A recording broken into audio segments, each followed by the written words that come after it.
Hola, buenos días para todos los que estáis en la Europa Occidental. Buenas tardes para los que estáis en Asia Oriental.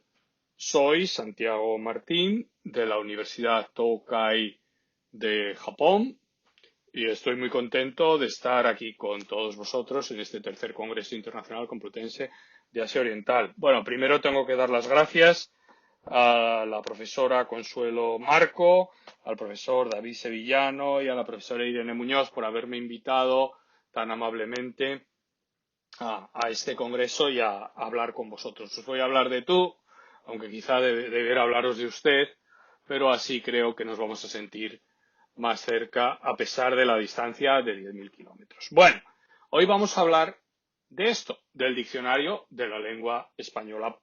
Quizá muchos utilicéis, ya casi no utilicéis la versión en papel, sino que utilizáis la versión en Internet, como es lógico, ¿no? Bueno, yo os voy a animar un poco a que utilicéis la versión en papel. ¿Por qué? Bueno, la historia comienza aquí en este edificio, que es muchos lo conoceréis, la Facultad de Filología de la Universidad de Salamanca, el Palacio de Anaya. Hace muchos años, aquí, eh, en una de estas aulas, en esa que hay a la izquierda, que se entra a la izquierda allí, hay dos aulas, una, según se entra pues a puerta, una a la izquierda, otra a la derecha, si no recuerdo mal, fue en la de la derecha, escuché en un congreso eh, una ponencia del profesor don José Manuel Blecua, que nos habló de la lectura del diccionario de la Academia como texto. Él nos hablaba que posiblemente, desde su punto de vista, el diccionario de la Academia era el texto de la lengua española más apasionante, más que el Quijote todavía. ¿Por qué? Porque era en el que habían intervenido más manos y más manos inteligentes, en cierto modo, porque la gente que ha trabajado en el diccionario de la Academia es gente muy formada en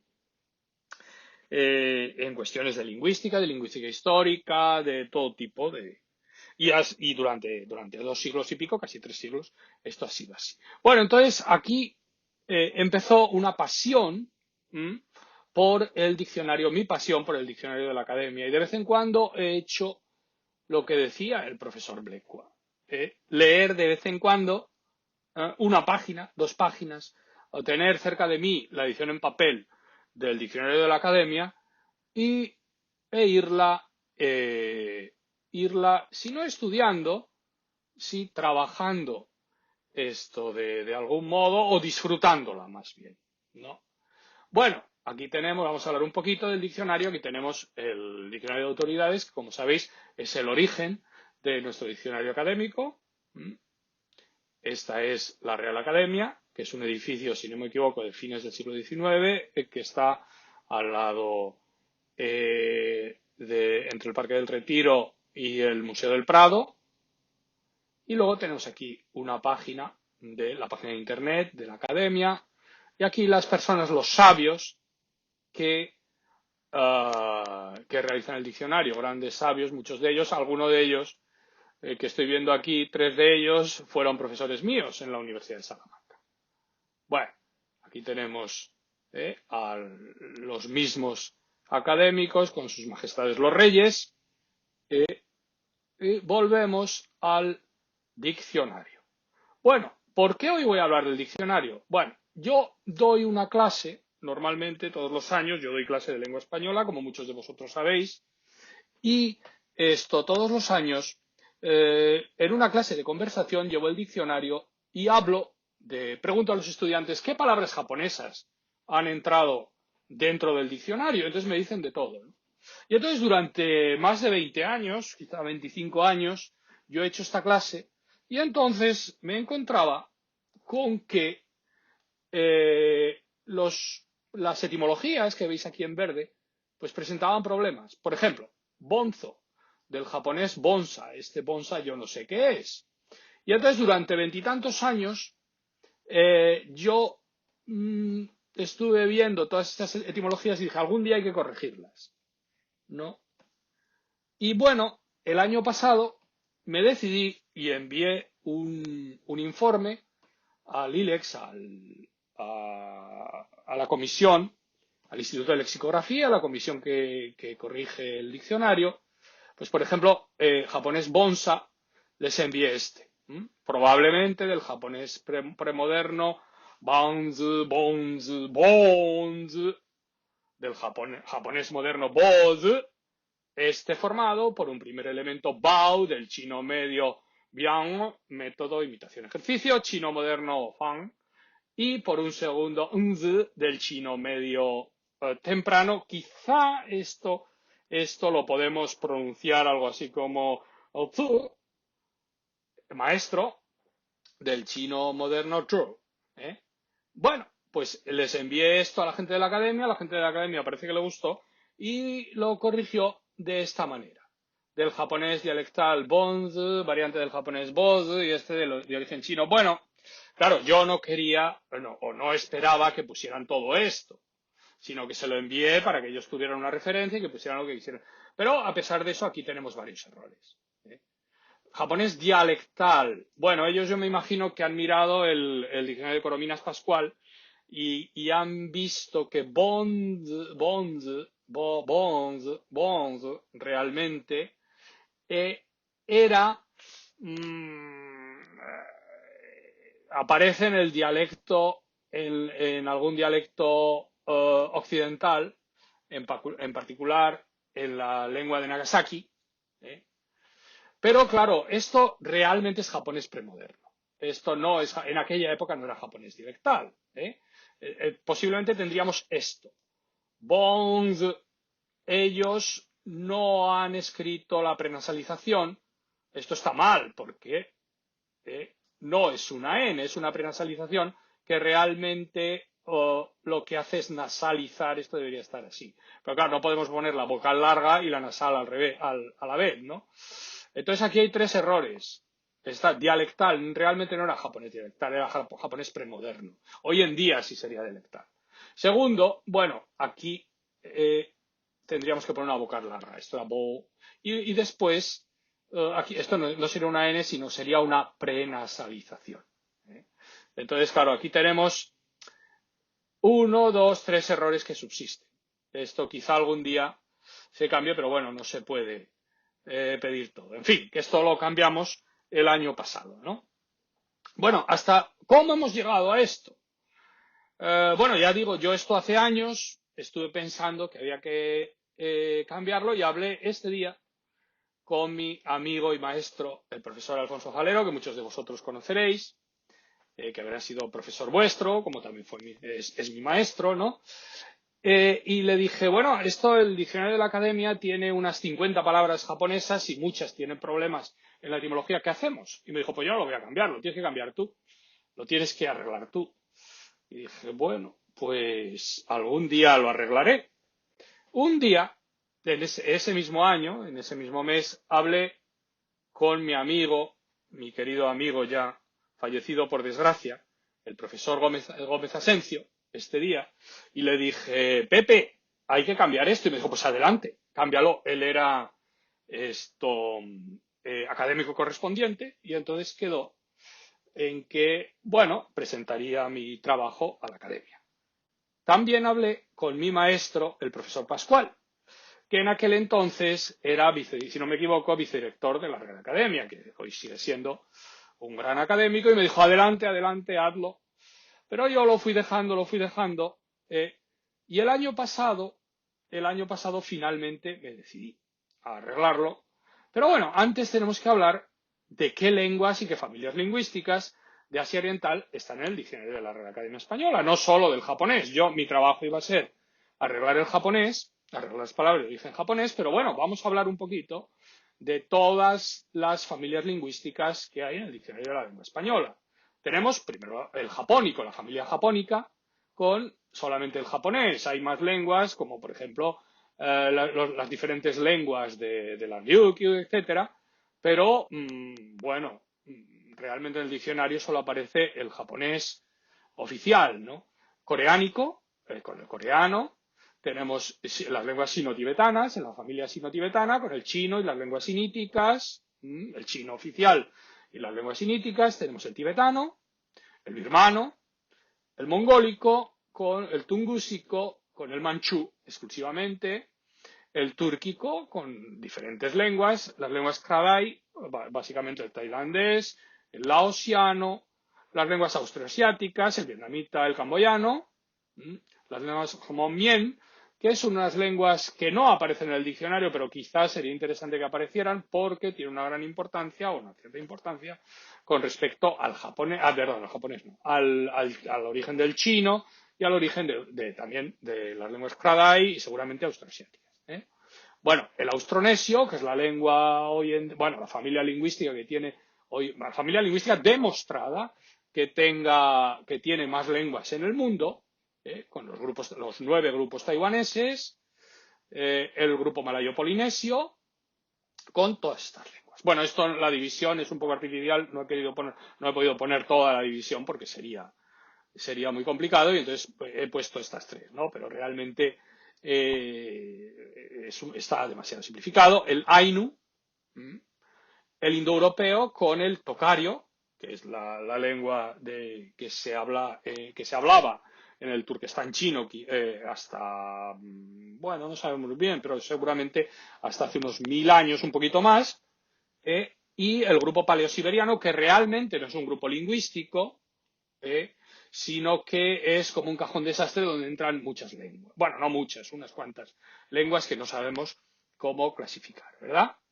Bueno, y entonces estas lenguas una por una no podemos ir viéndolas, pero casi todas las definiciones del diccionario de la Academia tienen problemas. Por ejemplo, aquí tenemos japonés.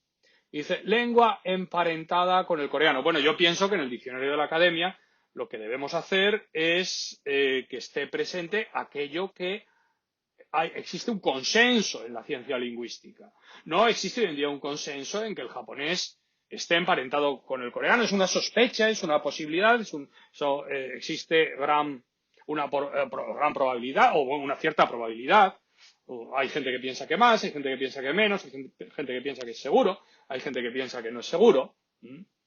Quizá altaica. Bueno, la catalogación de altaica es una cosa que últimamente se procura evitar, ¿no? Ahora la gente que defiende la teoría altaica las llama algo así como lenguas transasiáticas o algo así, ¿no? Entonces quizá en el diccionario de la Academia no sea conveniente mantener este catálogo. Entonces mi propuesta es lengua quizá emparentada con el coreano que se habla en Japón. Quizá emparentada, es posible que esté emparentada. Bueno, el coreano le pasa lo mismo. Tenemos emparentada con el japonés, quizá el taika, entonces yo creo que habría que dejarlo un poco así. Bueno, tenemos aquí otra vez todas las familias y lo curioso es que aparte de que, bueno, en el japonés, en el coreano, etcétera, haya que cambiar un poquito, fijaos, no aparece una definición de familia sino-tibetana, que es curioso porque es la lengua que tiene, es la familia que tiene más hablantes del mundo, ¿no? Entonces, habría que incluir lenguas siníticas, me parece, ¿no? Hoy en día se habla de dialectos del chino, pero todos sabemos que sí, el mandarín tiene dialectos, ¿no? Pero lo que se suele, por ejemplo, el cantonés, las otras lenguas chinas, son realmente lenguas, no son. Se puede hablar en el bar de dialectos del chino, pero desde el punto de vista lingüístico, lo serio es hablar de lenguas siníticas. Y hablar que todas esas variedades que no son el mandarín, todas esas variedades son lenguas realmente. Entonces hay que incluir lenguas siníticas. Tampoco aparece la familia Kradai. Bueno, la familia Kradai se ha definido este nombre, no tiene muchos años, tendrá como unos 20, unos 25, entonces es normal que no aparezca, pero yo creo que habría que incluirlo. La familia austroasiática, donde está el vietnamita, el khmer, el camboyano, tampoco aparece, habría que incluirlo. La familia austronesia tampoco aparece y el grupo oceánico de la familia austronesia tampoco aparece. El ainu, el ainu no lo tenemos como lengua, sí como familia, sí como grupo cultural, pero no como lengua. Y el grupo paleosiberiano tampoco aparece y debería aparecer desde mi punto de vista. Bueno, vamos ahora con las lenguas en particular. Japonesismos. Tenemos aquí, estos son los japonesismos, son unos 50. Hay, pues, de todo tipo. ¿eh? Tenemos de todo tipo, aikido, byombo, bonsai. Fundamentalmente hay dos grupos, los onyomi, los de origen chino, y el kunyomi, propiamente japonés, que es una minoría. Ya veis que hay todo tipo de palabras. Y había problemas con las etimologías, más que con las definiciones, que las definiciones estaban bien. Pero las etimologías estaban un poco, había que arreglarlas, ¿no? Y entonces, pues, ¿qué problemas teníamos? Bueno, pues aquí lo vemos, por ejemplo, biombo, ya lo hemos visto anteriormente. Aquí tenemos que esto está mal, porque aquí deberíamos tener un macron, biombo. Y bueno, esta M no debería ser una M pequeña, sino que debería ser una M pequeña, porque es una prenasalización. Es una prenasalización. Bueno, perdón, aquí debería haber una prenasalización. Byob. No, aquí está bien, del japonés byomb. Byob. Byob, aquí debería. Y aquí también deberíamos tener también la larga, el macro, ¿no? Bueno, y aquí tenemos la palabra más bonita de todas, para mí, zen. Zen. Zen. Esto ya lo arreglamos el año pasado, le pusimos la palabra de la etimología del chino medio, y esto es muy bonito. Vemos que la palabra zen viene de un chino medio, posiblemente zhong, o algo así, en chino medio, que viene del sánscrito dhyana, que viene de una raíz indoeuropea, posiblemente o algo así. Y esto da en griego una raíz sa, de la que tenemos sama, que en el dialecto ático, en el dialecto de Atenas, es sema, y de ahí tenemos semántica. Entonces tenemos una cosa tan bonita como que zen, a través de esta raíz indoeuropea acaba teniendo relación con semántica, posiblemente. Esto, claro, en la lingüística histórica no podemos jurar las cosas y decir que esto va a ser así todo. Bueno, en fin, ya veis, este es el informe que yo envié el año pasado, que lo tengo puesto en japonés, en mayo del año pasado hice yo este informe y entonces puse cada una de las palabras, aikido, esto, aquí tenemos cómo lo tenía el diccionario, cómo, estos son mis comentarios, y entonces, pues, bueno, lo dejé, esto fue lo que le envié a la academia, bueno, con todas las palabras, las 50 palabras las comenté y luego ellos han tomado un poco lo que les ha parecido. Para las palabras de kunyomi, para las palabras de origen estrictamente japónico, yo quería haber utilizado este diccionario, el Etymological Dictionary of Japanese Languages.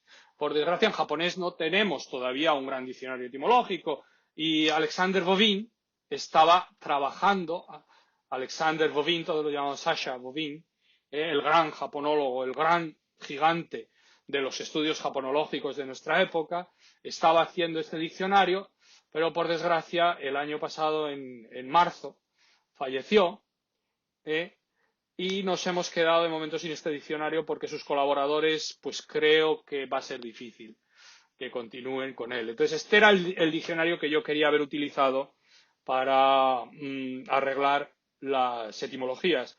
Entonces, no me quedó más remedio que utilizar esto, The Japanese Language Through Time, de Samuel Martin, que es un diccionario, un diccionario etimológico, es lo mejor que hay, sin ninguna duda.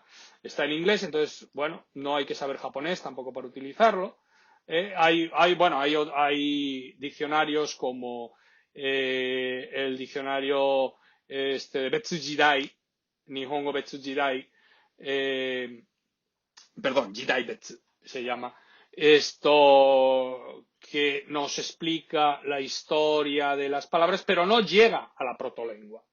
Entonces, este es el único diccionario realmente que llega a explicarnos la protolengua. Entonces, esto lo utilicé para las palabras de kunyomi. Para el onyomi, bueno, pensé utilizar, ya sabéis, que los que sois sinólogos, esto que para el chino antiguo, el chino medio, hay diferentes teorías. Entonces yo tenía que elegir una. Hay, bueno, para dar y regalar. Esta es, por lo que yo sé, la que en los estudios chinos se utiliza la última, por así decir. Quizá haya alguna que yo no conozca, porque como yo no soy sinólogo, pues quizá yo no esté la última. Pero bueno, la que yo conozco es la del 2014 de Baxter, que aquí lo tenemos, y Sagart. Entonces pensé utilizar esta, pero dije, bueno, es inteligente usar una nueva, una novísima reconstrucción del chino medio y del chino antiguo para un diccionario de lengua española. Y pensé que, bueno, que quizá era mejor pecar de tradicional y utilizar algo, pues, que en la sinología fuera algo quizá reconocido por todo el mundo. Entonces, claro, lógicamente ya conocéis a Bernard Carlgren, su Grammatica Serica Arequensa y el Compendium of Phonetics, que son dos obras clásicas que todo sinólogo debe conocer, ¿no? Y entonces pensé utilizar la reconstrucción clásica, la primera gran reconstrucción de chino clásico y chino medio, de chino antiguo y de chino medio, pero bueno, esto yo sé que la reconstrucción del chino antiguo ya nadie la utiliza y que la del chino medio, pues desde la revisión de Li Fangqi en 1971, pues se utiliza pasada por el tamiz de la investigación de Li Fangqi. Y sobre todo después de que Schwezler publicara su diccionario etimológico y su Minimal Old Chinese, que es una puesta al día de la obra de Carlgren. Entonces utilicé para las palabras de origen chino, utilicé esto, el Minimal Old Chinese and Later Han Chinese y el Etymological Dictionary of Old Chinese. O sea que me habría gustado utilizar una obra en chino, pero por lo que yo sé, esta es, a mí me parecía, la obra más recomendable, por lo que me han dicho mis compañeros sinólogos. Y entonces utilicé la reconstrucción de Carlgren pasada por el tamiz de Li Fangqi y de Schwezler. Bueno, y entonces me enviaron de la academia esto, y entonces aquí tenéis, por ejemplo, Aikido, esta era esta era la enmienda que ellos proponían después de lo que yo les había mandado, y aquí se añade el diacrítico del lado final, etcétera. Bueno, aquí tenemos otro ejemplo, tenemos bonsai, bonzo, bushido, etcétera, ¿no? El año pasado se cambiaron muchas palabras, ¿no? Aquí tenéis, si queréis verlo, si queréis ver la explicación de la academia, de la directora del diccionario, de la comisión del diccionario, pues lo tenéis aquí en la página de internet de la Real Academia. Bueno, y si queréis ver la cosa con detalle, podéis leer el artículo que saqué yo el verano pasado en el boletín de la Academia Peruana de la Lengua sobre los kunyomi. Esto es sobre kunyomi y esto es sobre onyomi, que se publicará, esto ya está aceptado y se publicará en el boletín de la Real Academia. Supongo que en diciembre. Si no se publica en diciembre, pues ya será para el otro, pues parece ser que hay bastantes artículos y ya será para el siguiente en el verano, pero confío que ya lo podáis leer si queréis. Este es sobre el onyomi, sobre la etimología de los japonesismos de origen chino, que ya sabéis que lo que utilizo es la reconstrucción, como ya he dicho, de Carlgren. He querido pecar de conservador, pues no siendo yo sinólogo, he querido ir sobre camino, trillado de algún modo. Bueno, y tenemos, claro, no se acaba todo en los japonesismos, sino tenemos los sinismos del diccionario de la lengua española. Sinismos tenemos también todos estos que son muy bonitos. Tenemos palabras que vienen, muchas de ellas, de los llamados dialectos de las lenguas semíticas del sur. Por ejemplo, ketchup Por ejemplo, chin chin, posiblemente, aunque puede ser que sea una onomatopeya.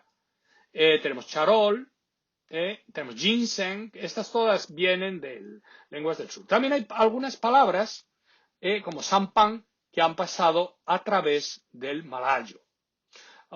Tenemos palabras que son realmente han pasado, son palabras coreanas de taekwondo, que es una palabra coreana, pero que está formada con elementos siníticos, como las palabras del onyomi del japonés. Pero claro, esto habría que haberlo estudiado aparte, pero es que es la única palabra que yo sepa que tenemos en español del coreano. Entonces lo he metido aquí en esto, ¿no? Bueno, y luego tenemos palabras ya más modernas, como dacibao, lo leo a la española, ¿no? Tenemos yang, yin, tenemos yuan, estas ya son palabras que han entrado en el siglo XX. Y tenemos una palabra muy bonita que es tifón, que tiene una historia preciosa que me alegrará si la miráis en un diccionario etimológico. Y también tenemos la palabra japonés, que es una palabra muy bonita, que es del chino, de alguna lengua, del cantonés posiblemente, del sur, que ha pasado al malayo, del malayo ha pasado al portugués, y del portugués ha pasado al español. Entonces son historias muy bonitas. ¿Qué problemas tienen estos sinismos? Transcripción. En unos casos aparece el way Giles, en otros aparecen otras transcripciones que yo no sé cuáles son, porque hay muchas transcripciones históricas del chino, y el pinyin, que es ya, por ejemplo, hay algunas etimologías que aparecen en pinyin, pero muy pocas. Entonces, yo creo que habría que ponerlas todas en pinyin, ¿no? Determinación de étimos, hay algunos étimos que no se sabe muy bien, como lorcha, por ejemplo. La palabra lorcha no se sabe, charol, no se sabe muy bien cuál es el étimo chino. Entonces hay que determinarlo, hay que hacer un buen estudio. Si hay algún sinólogo en la sala que tiene interés, yo le animaría a que hiciera un estudio serio de estos. Los tonos y las grafías del chino antiguo y chino medio que dan origen a esas palabras, habría también que unificarlas. Yo creo que, bueno, ya que yo he usado para el japonés, para el onyomi, he usado lo de Shuesla, pues a lo mejor era conveniente seguir con eso.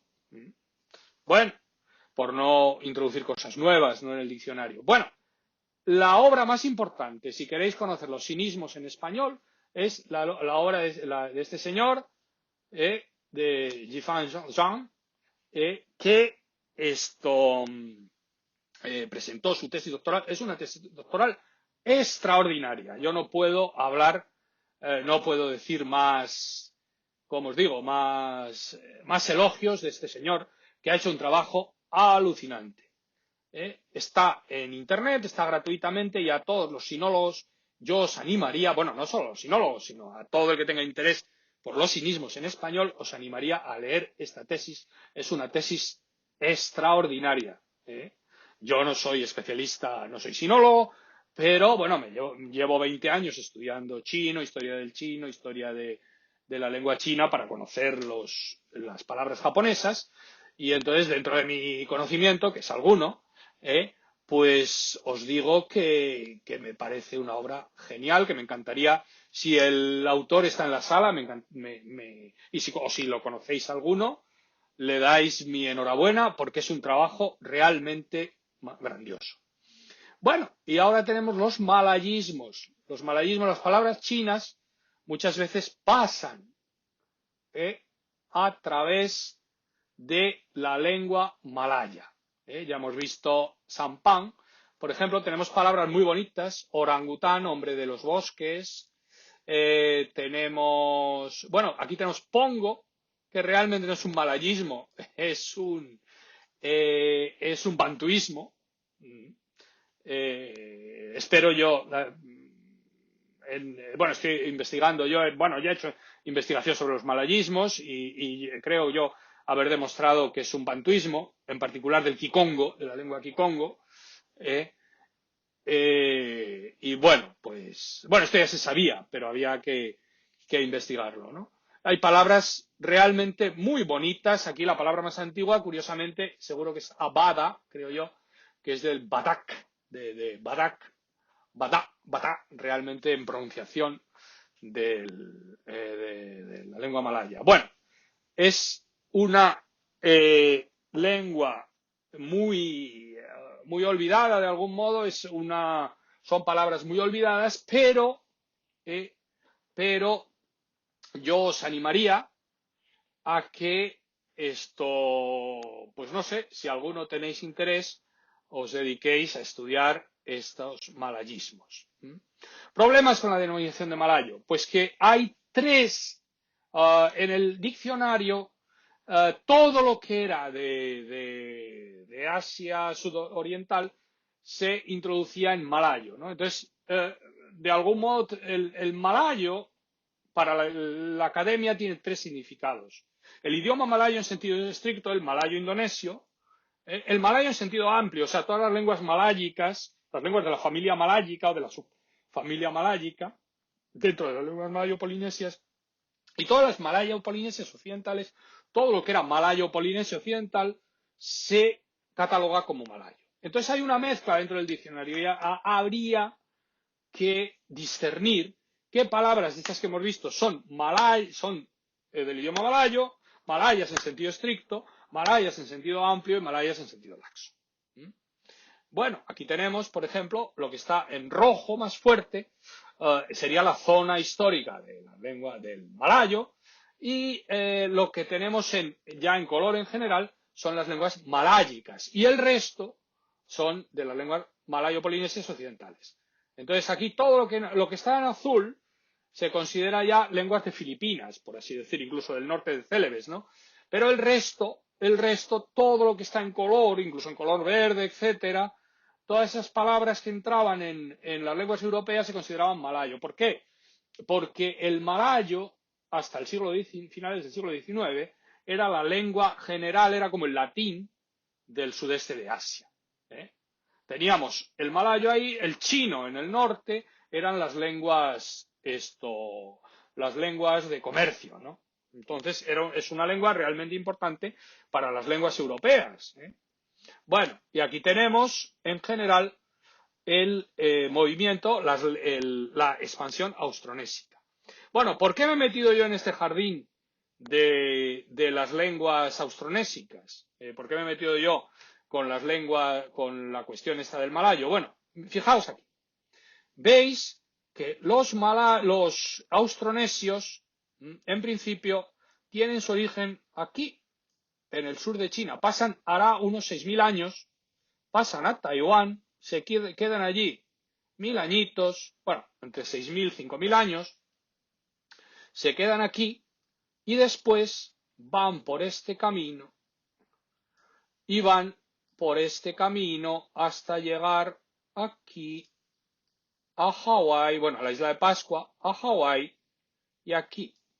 Bueno, fijaos que desde Taiwán se ve Ryukyu, se ven las islas Ryukyu. No tiene sentido que esta gente lleguen hasta aquí y no hayan explorado estas islas. De hecho, sí las han explorado. Porque tenemos restos arqueológicos de que los austronesios estuvieron aquí. Lo que quiere decir que en la lengua de Ryukyu también tenemos un sustrato austronesio, que hay que estudiar como en estudio de la lengua japonesa. Ellos las lenguas austronésicas nacen aquí, pero es que Bovin, antes de fallecer, estaba estudiando y su teoría era que el japónico nace aquí más o menos al mismo tiempo que las lenguas austronesias. También las lenguas kradai nacen aquí y pasan para acá. Entonces el japónico nace aquí, va hacia el norte hasta Corea. En Corea se habla se hablan lenguas japónicas, eso ya lo sabemos, y de ahí se pasa acá. Entonces el austronesio y el japónico tienen dos momentos de contacto. Uno es cuando nacen estas lenguas, y entonces hay pasos del japónico al kradai, del kradai al japónico, etcétera. Hay relaciones entre estas tres lenguas, y luego como sustrato en las lenguas de aquí. Posiblemente también en la zona de Kyushu, y no sabemos si más. Entonces yo por eso me metí en ese jardín. ¿Quién me convenció? Pues el de siempre, el gran Sasha Bovin, Alexander Bovin. Aquí esta foto a mí me enorgullece presentárosla porque fue el último momento en el que yo pude. Bueno, luego puedo hablar con él por teléfono, pero antes de fallecer, esto fue un año, exactamente un año antes de que muriera. Él está aquí en su clase en París y asistió a una clase mía online en la Universidad de Salamanca. Bueno, me emociona el ver en la última foto de Sasha. No puedo decir que fuera amigo mío, pero fue una persona que siempre yo le consulté muchísimas cosas y fue para mí un honor el poder tenerle, pues, el haberle conocido. Solo estuve con él una vez en persona, pero hablé muchas veces con él por teléfono, etcétera, ¿no? Y es una lástima el que haya fallecido y es una gran pena para los estudios japoneses y además era una gran persona, ¿no? Y él fue el que me convenció en que me metiera en los asuntos de la relación entre el japónico y las lenguas austronesicas. Bueno, para el malayo tenemos esta obra, que está en internet, Proto-Malayic, si alguno tenéis interés, de Adelard. Ya es una obra un poco antigua, del año 92, pero sigue siendo la obra más importante en los estudios de Proto-Malayo. Bueno, y también tenéis el Austronesian Languages, esto no está online, pero bueno, podéis conseguirla, también de Adelard, que es una introducción a las lenguas austronesicas de Asia y Madagascar, no del Pacífico, pero bueno, esas nos interesan menos desde el punto de vista de Asia Oriental. Y la gran obra es la obra del gran Robert Blust, de Austronesian Languages, que esta la tenéis en Open Access, la tenéis en varias páginas, en 2 páginas de internet y es una obra brutal de unos 700 páginas, pero bueno, es una obra maravillosa para cualquier lingüista, para cualquier persona que se dedique a la lingüística histórica. Y luego tenéis el diccionario que no está terminado, el diccionario también de Blust, de Austronesian Comparative Dictionary, que es un festival, es una obra grandiosa también, que yo os animo a que la conozcáis. Bien, y luego tenemos los filipinismos en el diccionario, las lenguas de Filipinas, volvemos a tenerlas aquí, no solo la de todas Filipinas, sino la de las Célebes, la del norte de Sulawesi, de Célebes, que también ocupa las lenguas filipinas. Bueno, aquí tenéis Filipinas otra vez. Filipinas es un territorio, si esto fuera San Sebastián, esto serían las Canarias. O sea, os podéis imaginar qué amplitud tiene. Bueno, y aquí tenéis las diferentes lenguas. Para el diccionario, para la mayor parte de las palabras que han entrado en el español son a través del tagalo, que aquí es la lengua que se habla aquí, aunque ya, como es la lengua nacional, de algún modo es la que mayormente se habla en Filipinas, ¿no? De aquí han entrado casi todas las palabras que han entrado en el castellano, ¿no? También las otras 2 grandes lenguas son el ilocano, que está aquí en verde, el ilocano, que tenemos también alguna palabra que ha entrado, aunque esté catalogada como tagalo, pero realmente es ilocano, y luego las lenguas de las Islas Visayas, que la más importante es la que está en azul, el cebuano. También estas lenguas tienen más nativos que el tagalo, pero como la mayor parte de los españoles estaban aquí en Manila, porque el gran negocio era el galeón de Manila, pues en fin, la mayor parte de las palabras, ya digo, han entrado de ahí. Pero hay alguna palabra que ha entrado también a través de las lenguas de las Visayas. Bueno, ¿cuál es el estado de las etimologías de los filipinismos? Pues tenemos aquellas palabras que se le asignan del tagalo y de origen tagalo y otras que no cuentan con asignación etimológica. Entonces habría que escribir el étimo en el diccionario de la Academia. Tenemos también aquellas que proponen una etimología, por ejemplo, aeta del tagalo aita, que habría que ponerle un acento ahí, aita, como en euskera padre, ¿no? No tiene nada que ver, por supuesto. O las etimologías que nos proponen forma alguna, abacá, de origen tagalo, y no se dice, bueno, viene de abacá con K, ¿no? y eso. Bueno, entonces aquí lo que habría que hacer era asignarles etimologías a todo esto y comprobar si es verdad que esto del tagalo, de origen tagalo, pues es verdad. En la mayor parte de los casos sí es así, pero en algunos casos tenemos palabras, como ya digo, del ilocano, etcétera. Bueno, los filipinismos tenemos no llega a un centenar, pero casi, casi. Estas son, que son mayormente, ya como hemos dicho, del tagalo. Alguna está mal, alguna no es tagalo, sino es de esto malayo, etcétera. Pero bueno, mayormente sí, son de origen tagalo. Bueno, por ejemplo, narra es de origen ilocano, o a ver, esto, hay alguna por ahí. Sinamay no es seguro, en fin, que habría que trabajarlas. Bueno, aquí tenemos estas palabras ya a partir de aquí. Babaero, estas se supone que son de las otras lenguas, pero no está muy claro, habría que estudiarlo también.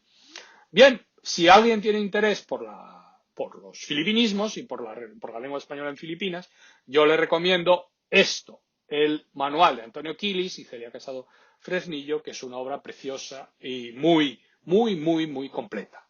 Y con esto uno se hace una idea de la relación del español con el tagalo y del español con las lenguas de Filipinas en general, en particular con el tagalo, y al revés. Bueno, un estrambote. Hay algunas lenguas de las que yo no he hablado y que merecería la pena hablar. Por ejemplo, el tibetano. ¿Qué palabras tenemos del tibetano? Bueno, pues tenemos aquí, veis, yak, yeti, cebú, lama, polo, el juego del polo, no el polo de comer, sherpa y tanka. Tanka.